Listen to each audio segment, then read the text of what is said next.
Welcome back to another episode of It's All Been Trekked Before. In this episode, the gang watches as the crew of the Enterprise answer that musical question, what are little girls made of? And while you're pondering that question, you should check out some other things on the IABD Presents.com network, including, the flagship, It's All Been Done Radio Hour.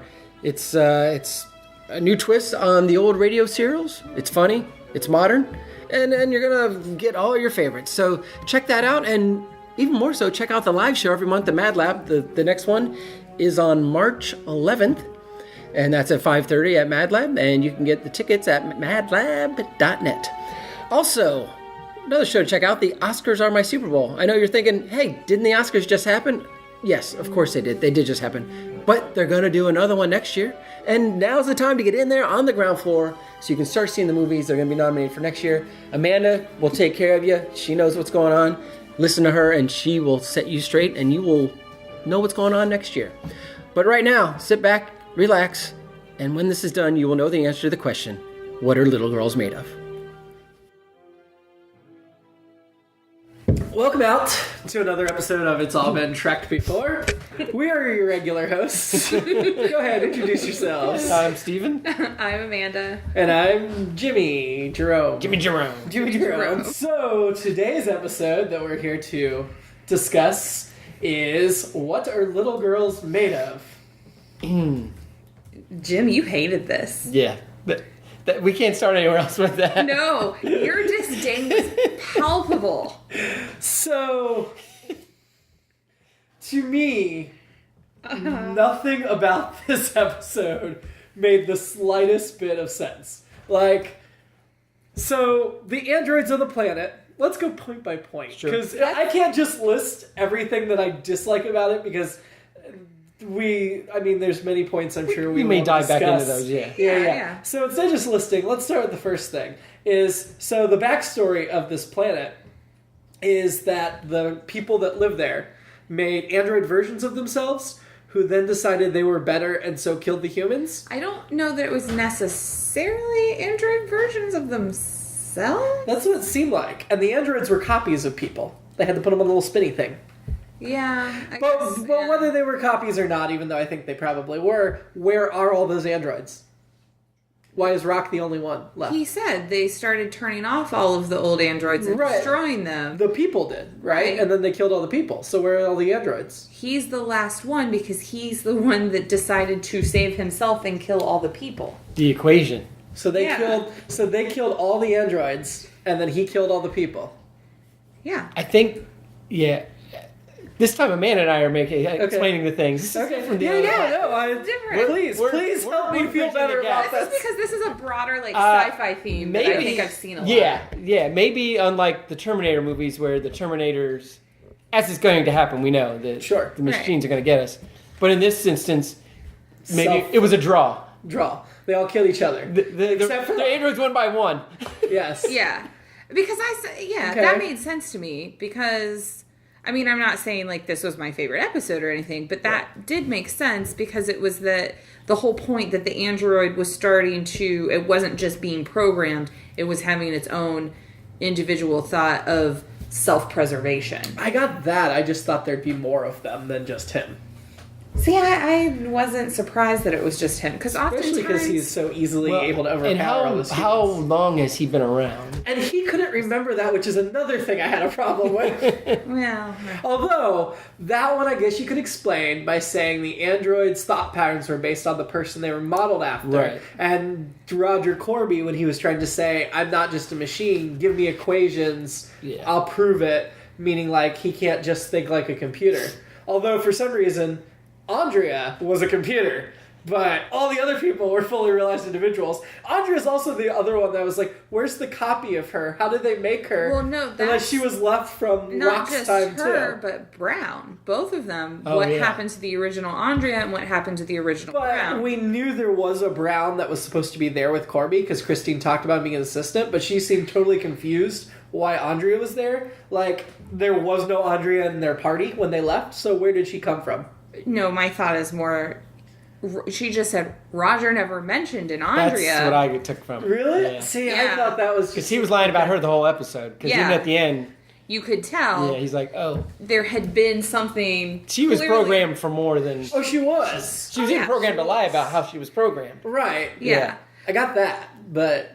Yeah, I think that was more of a. He was a bit of an asshole of a fiance from the get-go because he was lying about an Andrea to. And we never. And unfortunately, I don't know if we can go either way with this, whether it's they should have fit this in or it needed to be a longer episode, but we get that little thing at the top that they were engaged. Yeah. She decided to join Starfleet. So what happened there? Because were they still... To me, it sounded like she joined Starfleet because he had gone missing and she wanted to go look for him. Okay, but still at the same time, the whole thing that, like, it's not just like we're engaged and I'm going to be gone for a little bit. Yeah. Like, that's a long... Yeah. Long distance. Well, these are the early days of space travel. They didn't just flip back and forth between Earth and the other planets. Right. Well, and he... What do they say? She gave up bio...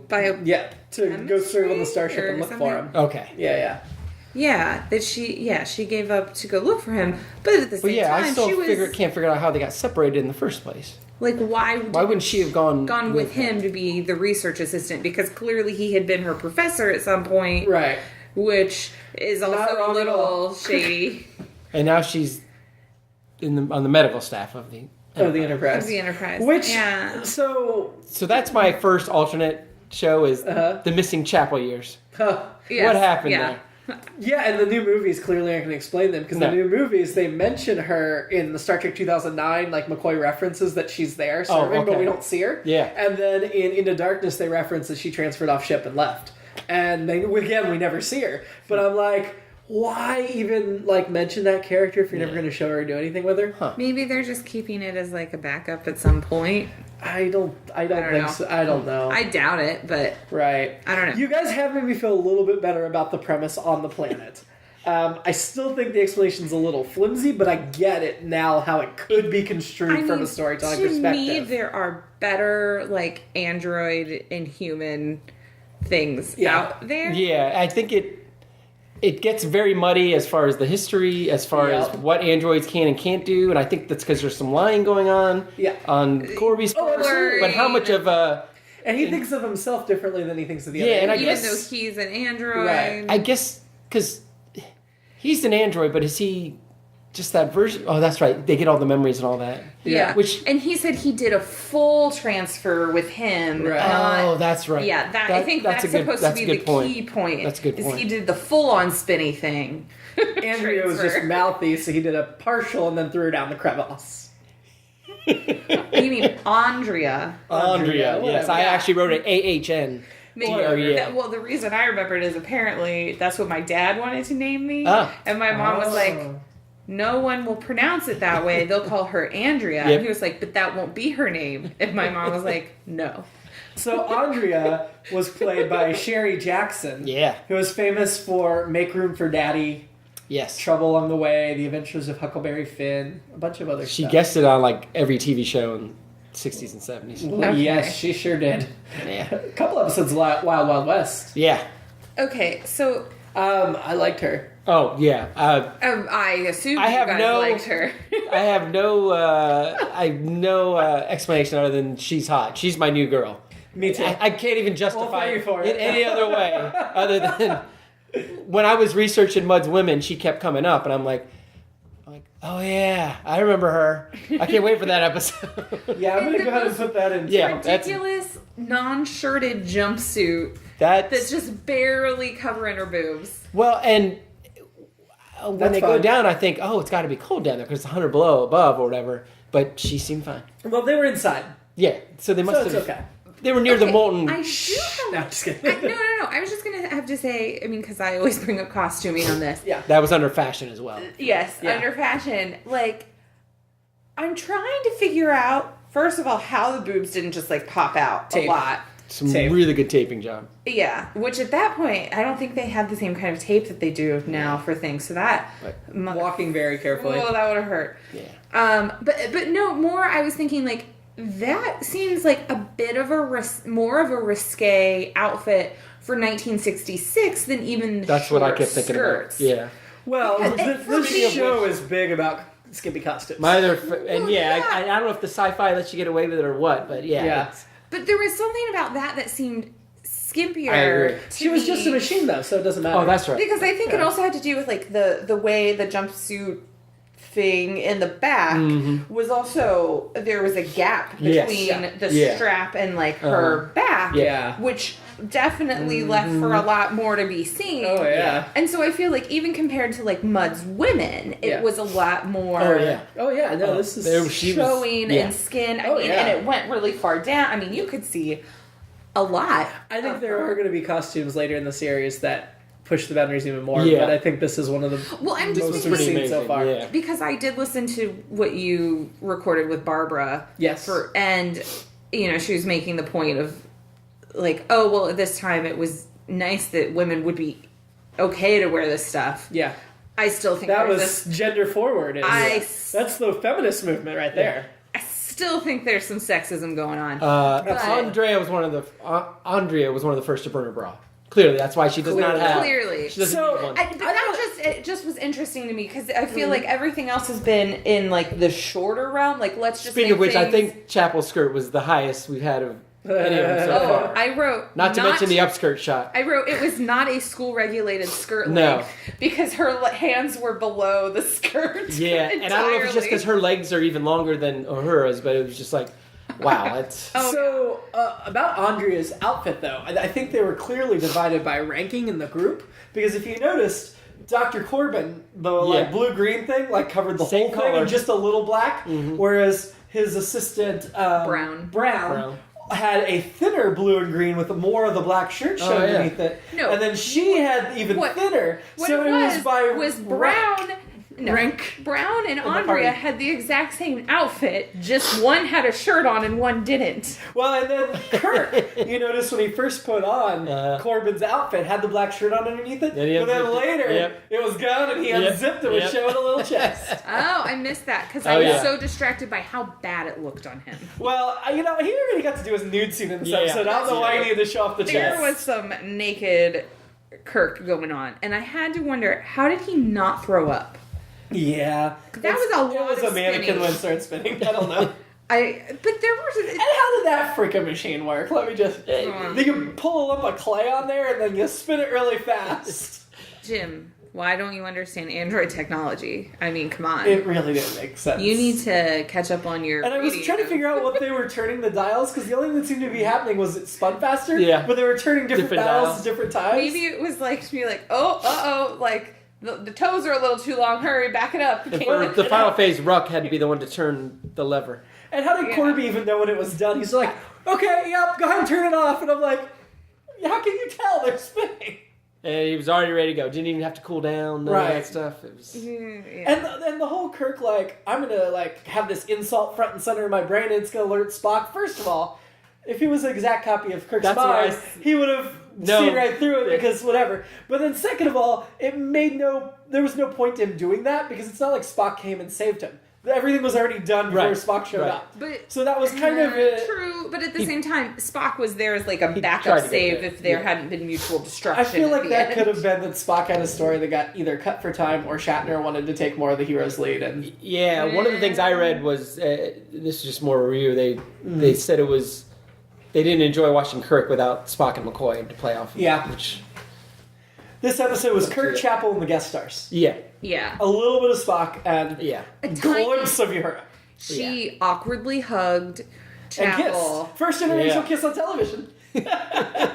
Not really, but she did kiss her on the cheek. Yes.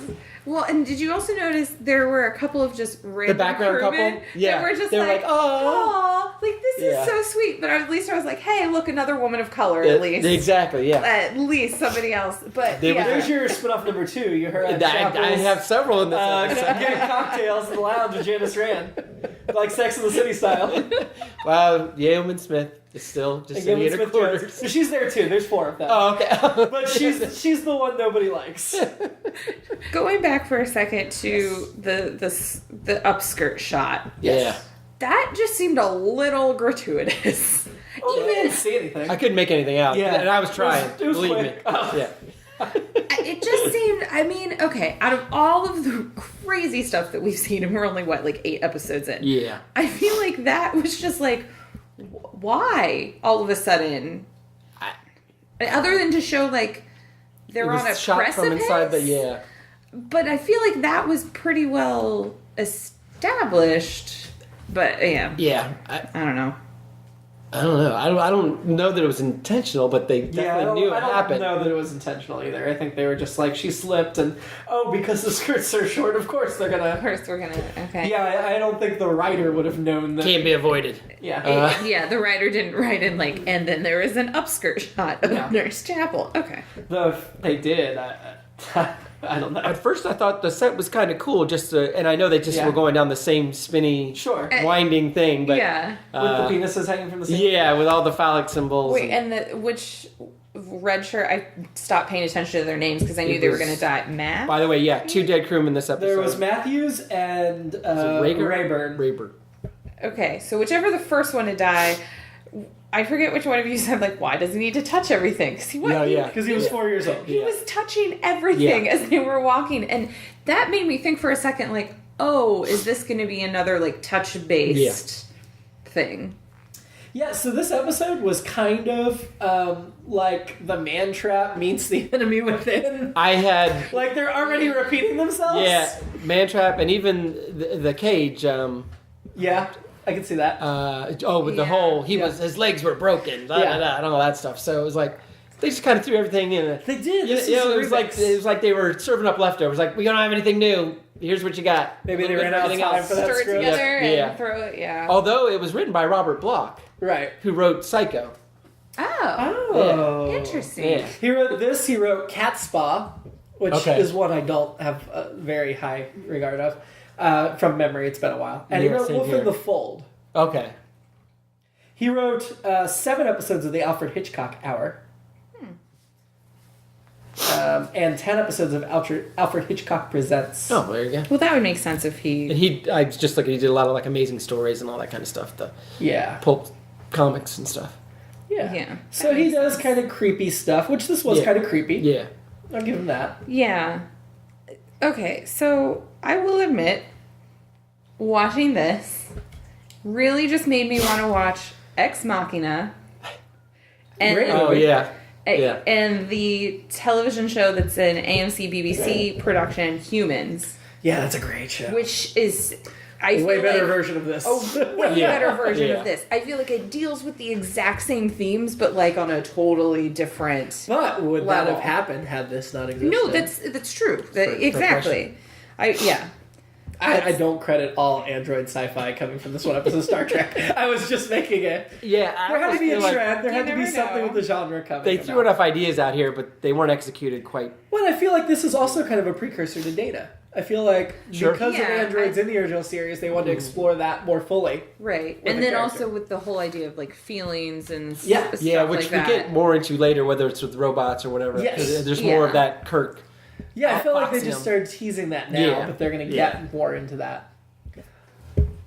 I really liked Ted Cassidy as Ruck. Oh, yeah. He was a very interesting character. He is famous for playing Lurch in the Addams Family. Yes. Yeah. He's also the guy that gets kicked in the balls by Butch Cassidy and the Sundance Kid. He voiced Godzilla in the 1978-79 TV series Godzilla. Huh. He also he was the narrator in the Incredible Hulk series from the late 70s, early 80s. Yeah. He also had a lot of intense purple makeup on. Yeah, I think it looked like he had some contact lenses. Yeah, but he had some range. I thought there was stuff going on there. Yeah, I thought he did too. It wasn't just, He was also a screenwriter. Was he? He wrote The Herod Experiment and... He's got 3 writing credits. Yeah. Herod Experiment, Roar, and Charcoal Black. But the other 2 are just additional material. Herod Experiment's the one he wrote. Yeah. I liked him. He could have just been the monster, but I thought he was able to give him depth. And my other alternate episode, my number 1 was if Ruck hadn't died, Ruck, celebrity impersonator. I mean, he could do everybody.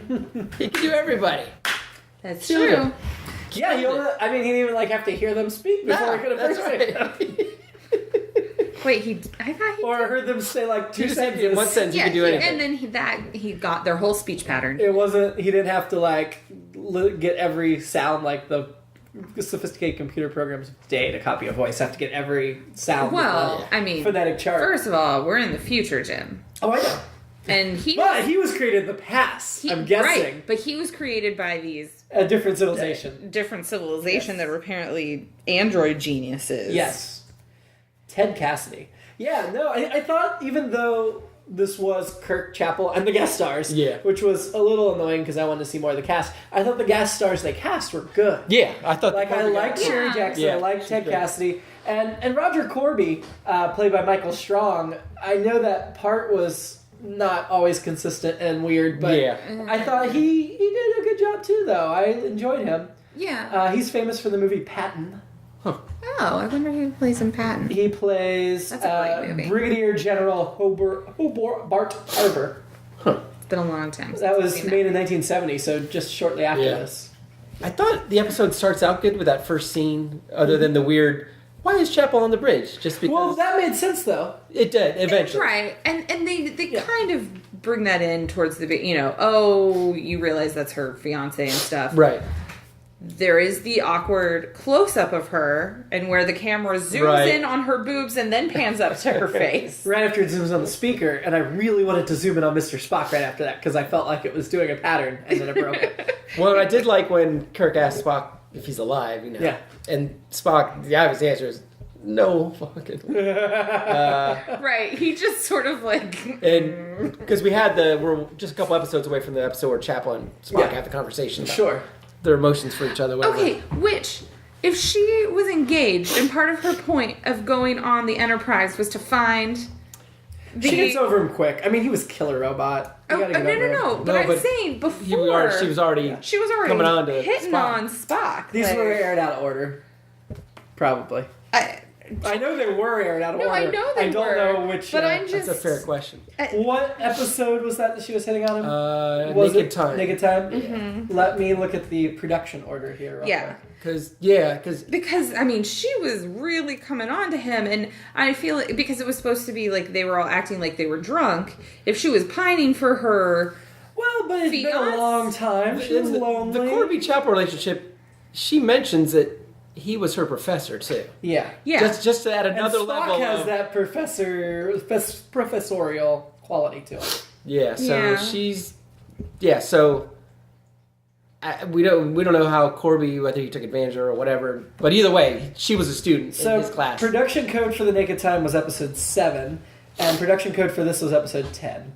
Okay, so my point stands. It does. Yeah. But they hadn't decided to develop her character that way. Apparently They were two different writers that were talking. Right, and it didn't matter that it didn't totally hold up continuity-wise. No, it was like she wanted to be in the show, so they stuck her in the show, and then they're like, oh, after that, let's give her character development. Yeah. I mean, I at least appreciated that we were getting backstory on someone who wasn't... Yeah. I guess Kirk like I said, or we Spock. want to know what exactly went down those intervening Chappell years. Yes, I'm sure there are novels that cover that. Oh, probably. Because I feel like she wasn't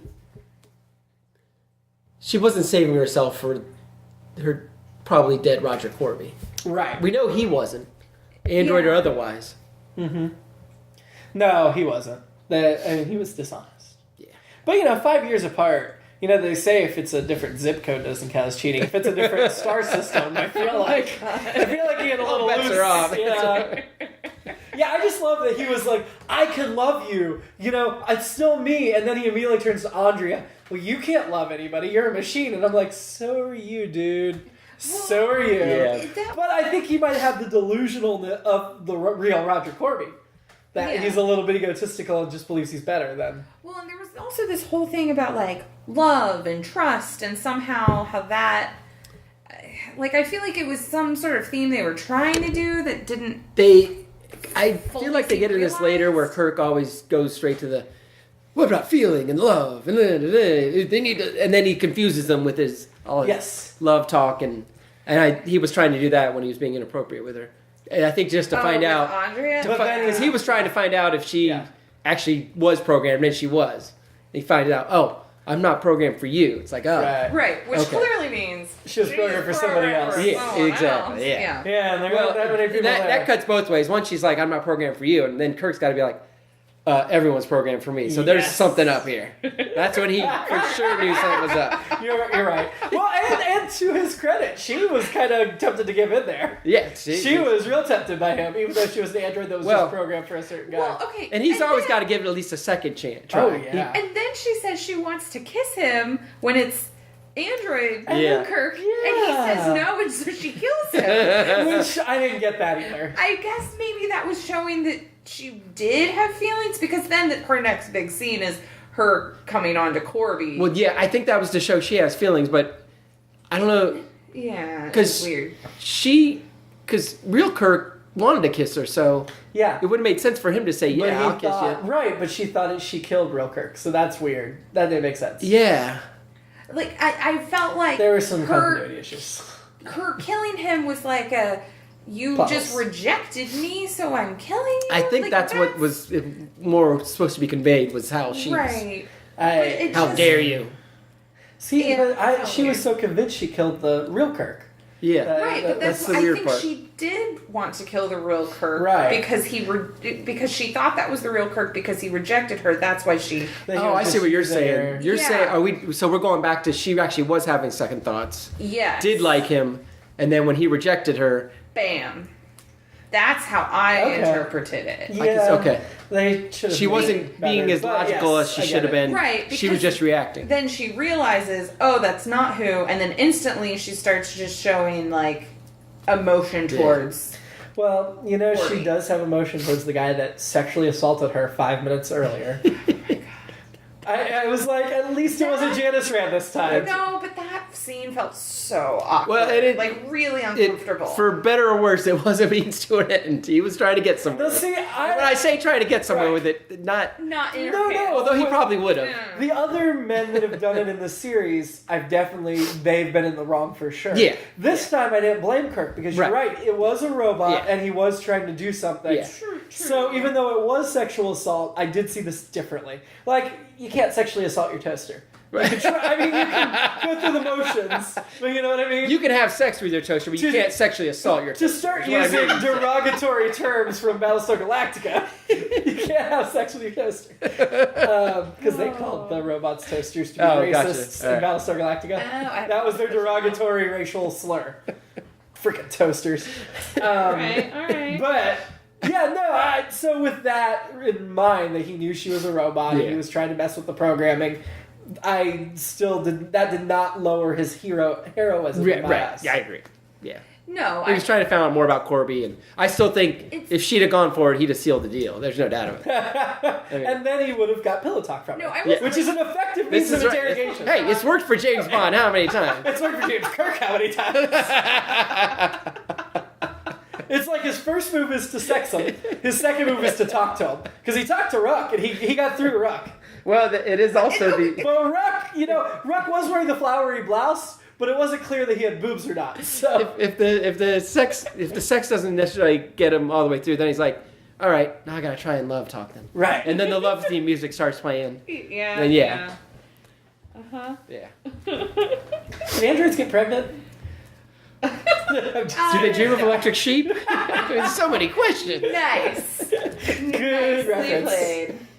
Good reference. Okay, so when Corby is exposed as being an android, which I pretty much knew. What happened? Did he just scrape it against the wall? That door shut on it. Oh, that's what happened. So when he's exposed for being the android, and he's like, I can prove it to you, instantly I was like, let's do a Turing test. Like, I was just ready for that. But, of course, it didn't happen. No. That would have been more interesting, though, to me. If, they sat down, across the table and to prove that he's not a computer. Yeah, let me prove it to you is, the least way to convince somebody of anything. You have to go, let me prove it to you real desperately. Yeah. You've already lost them. Just give up now, dude. Yeah. And apparently a phaser stun also pops open their chest and spews out electrons. Yeah. Because that had to have been set on stun, because Kirk wouldn't have had it set to kill.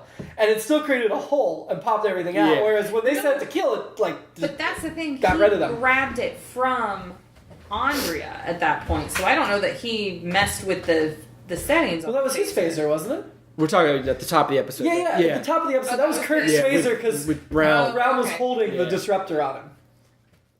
That was one of the best action cut to commercial things with the reveal. I like that. Not as bad as when Kirk was hanging off the. Because clearly, Kirk was going to fall to his death down the crevasse. When Ruck grabs his arm, he just stands up like he's just standing on a board. Oh, all right. Well, he's not. The shot of Kirk holding the giant warty foam penis in front of himself. Oh my god. Yeah. Was so phallic. I wrote it down as foam stalactite phallus. Well, and then I guess it's even more. They were almost like testicles. Symbolic that Ruck comes and just crushes his penis. So, in his manhood. Yeah, it totally emasculates. Metaphorically, it fits that scene. Well, the whole episode, he's picking him up and slamming him against the wall, or throwing him on that. Did you guys notice the bed he got thrown on? Yes. One little Just pillow, wooden bed, one pillow, no blankets. Well, that's what androids. They don't need comfort. That's all they need is a little pillow. That's another way you save money with an android. Yeah, that's true. Yeah. Mm-hmm. Apparently they need beds, but that's a whole other thing. Okay, so something else set design wise, at the very top of the episode, when they're still on the Enterprise and they're on the bridge and they're talking to Corby down below, did you notice somebody on the bridge hands Kirk this what looks like some sort of odd sketch pad with a super long metal looking pen, and then stylus. Stylus, that's the word. And then it cuts over to Uhura, and she has the same thing sitting at her station. And I just thought, that's, I don't know, it's just interesting to me that to them it was it will be this weird abstract thing with a giant metal stylus. They couldn't envision touchscreens. They couldn't envision touchscreens. And as Kirk went to his quarters, opened a safe, and pulled out slips of paper on where they're going to go next. Yeah. That, to me, was ridiculous. To be fair, they were laminated. They were. Yeah, but and they were in a little leather case. I know, but the rest of the crew can't know where they're going, and it has to be kept in the safe in the captain's quarters. I mean, that just was ridiculous. Yeah, that seemed very odd. Yeah, that part was very, really smushed and fast. I feel like fake Kirk goes to the Enterprise and that's immediately the unfollowed up upon plot with Spock. But yeah, you're right. Yeah, right. Yeah. And I feel like that was almost just we need to have fake Kirk on the Enterprise somehow. Yeah. So to interact with Spock. Yeah. Because also the cut to that scene felt really awkward to me because it was Kirk is pulled up by Ruck and then Enterprise. Yeah. It was I think you were supposed to wonder if it was him or the android. Oh, at on first. The Enterprise? At first. I think you were supposed to wonder. Oh, see, I didn't wonder at all, because they were still wearing different outfits. I know. It wasn't in The Enemy Within. I think you were supposed to be he saved him, maybe they let him go back to his ship. Oh. And I thought Kirk, while we're on whatever, I thought he should have been more upset about the first red... Was this the first red shirt guy that bit it? Or was that an earlier one? I think we've seen it once before. Okay. There were two in this one. Yeah, and the first guy bites it, and he didn't seem as upset as he did in some of the other... Well, one of them was his buddy, one of them was just that's whatever. true, that's true. But he's only buddies with some of the red shirts. And they're just well, it's bottomless. Are you sure? Yeah. Yeah. It goes forever. Yeah. There's no way you can find Don't even ask. Well, wait a minute. How do you know that? If it's actually bottomless and I shouldn't check, how do you know it's bottomless? It's bottomless like Andrea's topless. It's not actually bottomless. It just appears to be. Or is it like the bottomless, what's the bottomless bowl you get it? Oh, Olive Garden? Never-ending pasta. Is it truly bottomless? I don't know. I've never tested it. I mean, eventually they're going to throw you out. Maybe. I don't know. I've seen my husband eat quite a few bowls. Brown's the one that says, it's bottomless. And as soon as he said that, I'm okay, this is clearly an imposter. Yeah. Yeah. Totally. Something's up. Something is weird about Well, and he's already acted like he doesn't know Chapel. Right. Which then doesn't fully hold up when it says, they transfer the consciousness. Right. Because that was the first thing when he's oh, this Kirk will have all of other Kirk's memories. I'm well, then why did Brown not remember Christine? That time they switched the knobs a certain way. Okay. He only got all the scientific knowledge he needed. Only Corby got the full download. That's right. The rest of them got partials. That's right. Yes. And, right, which I guess actually at a lot of levels makes sense. It just, if we saw it now, it'd be computerized or whatever. It'd be like, oh, we believe that that's a full download and a partial download, but with the dials and all that. Couldn't tell. And yeah, and I also like a 7, not to 10. I also liked where Andrea left her weapon. She's like, oh, I just put it on top of the Android making machine. Convenient. It's got a little shelf for it. Well, it's out of sight, so Kirk's not going to see it when he runs past and grab it. That's true. Yeah, This is true. It's like a cubby. I did think that was funny too. I'm like, it would be like if we were like, I'm just going to keep my gun on top of the refrigerator here. And there it is. All right. It's a very sparsely decorated. And not to get too meta, but that was the same disruptor the Klingons used. That was the same gun that like every bad guy in the show gets to carry. Oh, okay. Yeah. Yeah, I don't know. I feel like there's only really 2 guns on the show. There's the Starfleet phaser, and then there's the disruptor that everybody else has. But I feel like we saw Starfleet use the disruptor. Yeah, in the cage. In the cage. Okay. Yeah. Because I'm like, I remember there was like the turning of the different things for the different levels and. Then Starfleet upgraded, and the cast-offs got distributed to whatever. The government didn't keep very good track of where all their cast-offs were, like the nuclear weapons that went missing from the Soviet Union when it collapsed. So the surplus just kind of got out there. So is the end? Is Corby essentially doing a murder-suicide then? Yes. Yeah. Yeah. That's really awful. Yeah. And as my dad would have said, seeing Sherry Jackson, right? Yeah. Killed. What a waste. I mean, why did he have to take her with him? It seemed odd. Yeah. Like, why is he destroying them both? It didn't make sense. No, that didn't make sense. They could have taken her with them. They could have, but he didn't want anybody else to have her if he couldn't have her. That's... Fatal attract. Corby was a messed up guy. He was. Yeah. Yeah, I think... He dated students, he dated androids. Androids that were based on his other students that kept lying to his fiancé about. Yeah. Yeah, Chapel has bad taste in men. Let's just say that. Or at least she did in her youth. Now she's graduated to Mr. Spock, much more sensible. She's picking unapproachable men that she can't really get involved with. Yes, exactly. Crazy Corby. Although, to be fair, it would not be unprecedented for a Vulcan to get involved with a human woman. It's Spock's father. Of course, yeah. So, while it may be a challenge, it's not necessarily out of the realm of possibility. Well, and she asked Spock about the question of, haven't you ever been engaged? Which was goofy. And technically... I know, exactly. We'll get to it in a little while. He should have said yes. Yeah, that's what I said. That's what I thought. Maybe that's why he was just silent. Because it's like... And he's got one of his not a smiles. I love the smile. Yeah. It's a smile. Yeah. He does at the end with Kirk, too, and he's like, half-breed's an offensive term. Like, he knows what's what. Yeah. They already have that relationship. I have to admit, I feel like I missed Spock in this. Oh, yeah. Yeah. Absolutely. Absolutely. I missed his presence. Needed a little more Nimoy. The only other plot hole that springs to mind is why is Corby like, okay, you two have to beam down, nobody else, and beam right here, I'm going to come meet you. And then nobody's there. And they have plenty of time to beam down 2 more security officers. And it's like, if it was that important to you, why weren't you there waiting? Right.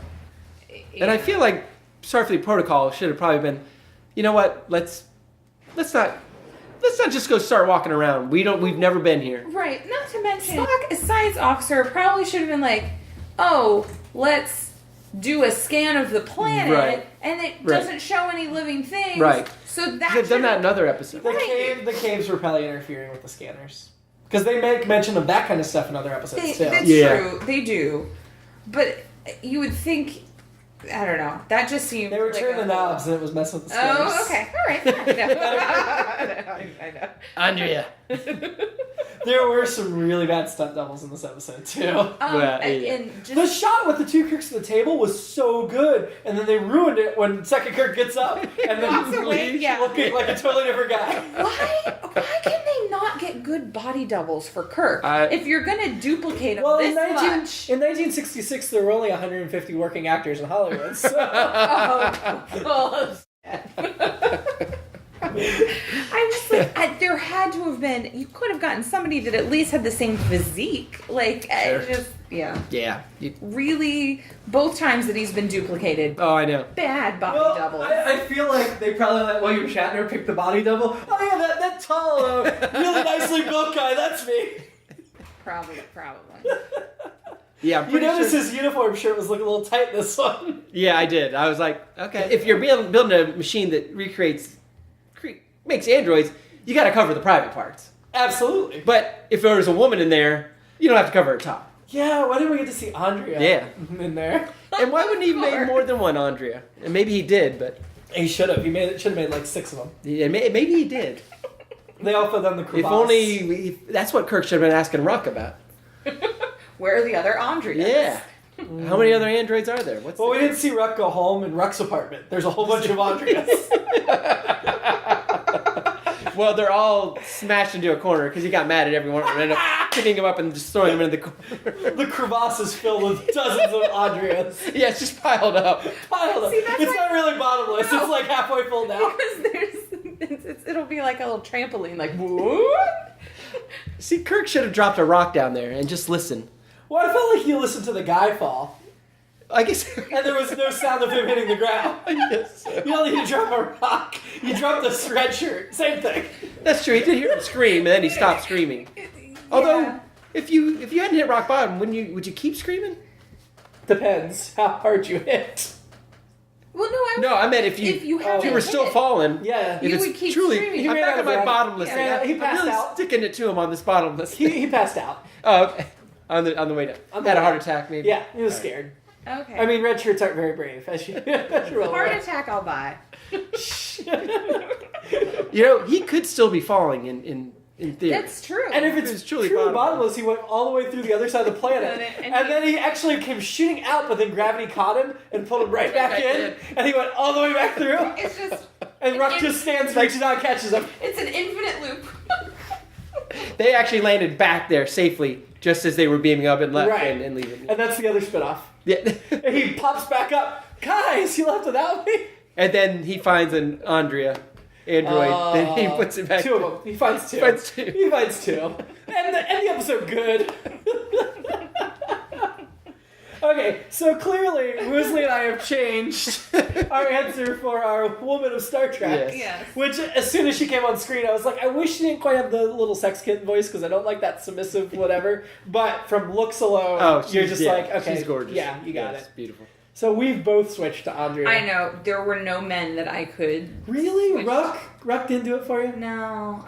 Too much purple makeup. Yeah. He can polish it off. No. Roger Corby and his craziness? No. It'd have been fun. You never would have known what was going to happen. It's true. Except I do. He would have killed me and made a sex robot out of me. I mean, yeah. So, yeah, I'm going to stick with Fisher, the only guy to defend. Can we credit Star Trek with the sex doll? You know, the fembots from Austin Powers and stuff. Andrea, she's quite the sex I feel bot. like there was probably science fiction stories probably before 1966 with that stuff. Yeah. I mean, as soon as there were science fiction stories about androids, you know there were science fiction stories about sex robots. Yes. Oh, yeah. Yeah. Porn always leads That's technology and innovation. Right. Yeah. That's what the holodecks going to be used for. That's right. I mean, I know we only see Barclay use it, but they're all using it for that. To jump ahead to Next Generation. That said, she's a great prototype. Yes. I would. I agree. Yeah. And you could always just make her stop talk, because that was clearly a put upon affectation of her voice. Yeah.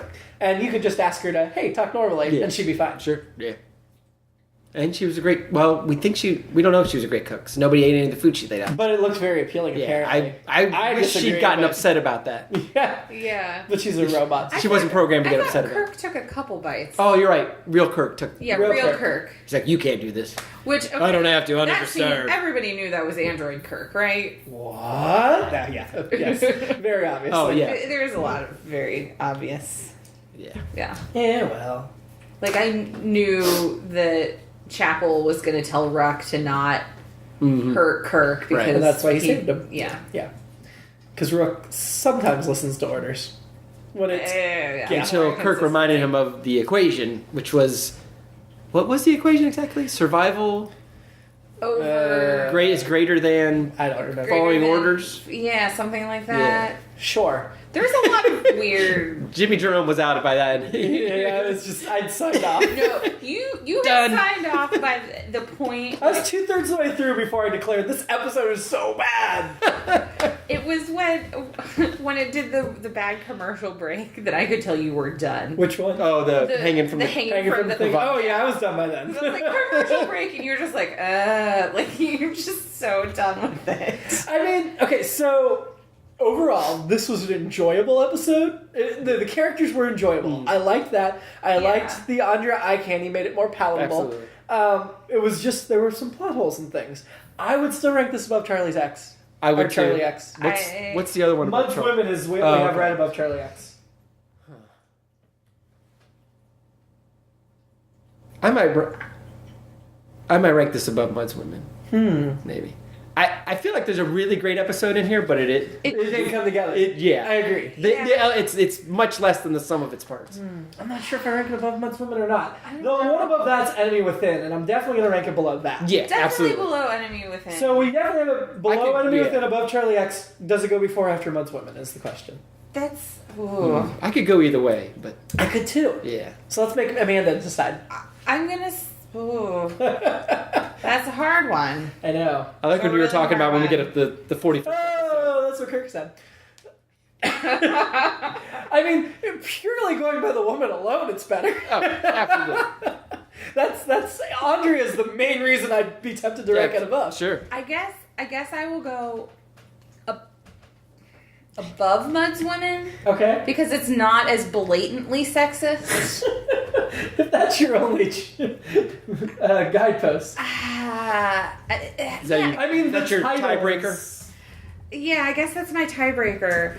Well, our tiebreaker was Andrea's hot, so Yeah. we'll let it go. Absolutely. We're being sexist. We didn't even This give- is less sexist. I didn't even give any. She's a smart woman. She's a whatever. But she wasn't. She was a robot. Yeah. That was just programmed She to was- make food and have sex with Roger. She was Yeah. stunning. But I was guess stunned. I feel the Yes, she same was. the same way as I feel like there was a good episode in here. It just Yeah. wasn't executed Yeah. well. Like Agreed. a lot Because when Ruck's talking about the old ones, it's like I want to hear more about that. Yes. Like tell me more about you this almost world. do like a whole movie or a two-parter or something. Yeah, because Well, and there is an interesting thought about the idea of, humans versus androids and where does feeling come in and all of that, which, like you said, gets explored a lot more with Data and Next Generation. Right. But yeah, it just didn't feel fully realized. no, it's just little bits and pieces. Any final thoughts on what are little girls made of besides the terrible title that is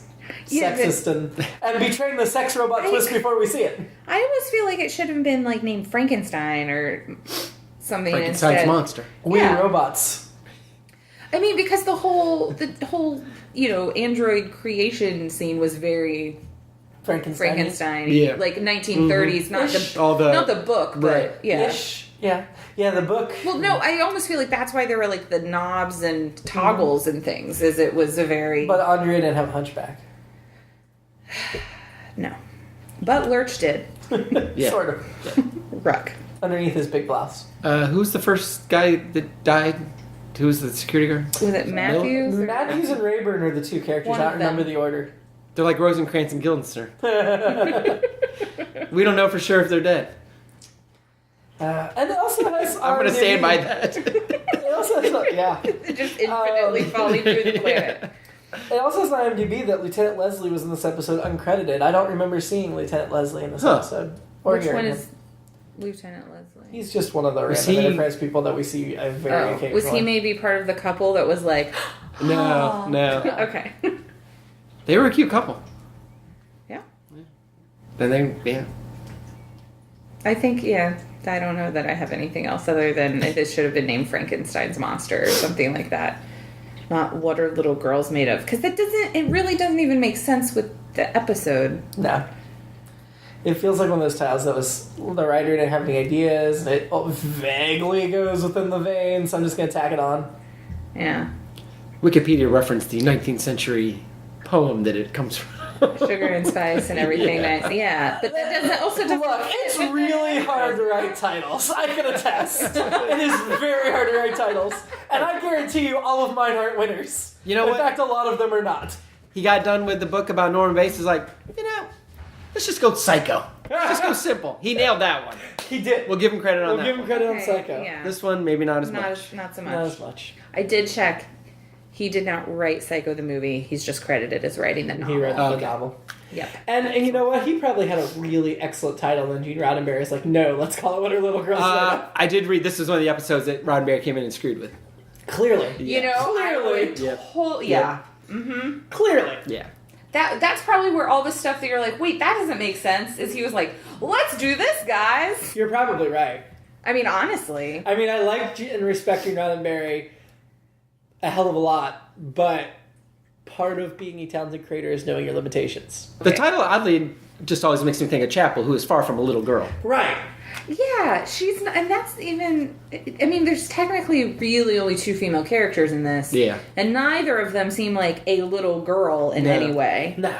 Whereas, I mean, you could almost say that more of, like, Mudd's women, like, those characters, or, like, other female characters throughout, you could see as, like, a girl versus... I could see that. Yeah. Because even Andrea has no problem slapping or shooting somebody. Right. Mm-hmm. I mean, They get out in of her the mind, kisses have to be followed by slaps. That's right. Which makes you wonder what Corby was into. There you go. I know, I'm just kidding. It wasn't spanking. That would have been something entirely different. Maybe he likes to get slapped in the face. There's some guys that are into that. Yeah. Would Steven say that was your every relationship with a woman, yeah. That's It true, pretty much you went did. that way. Kiss first and then smack. Just the good ones. That's right. Just the good ones. She's got spunk. I hate spunk. Well, thanks for listening. Next week we will be covering Mary. Can't have been better than that.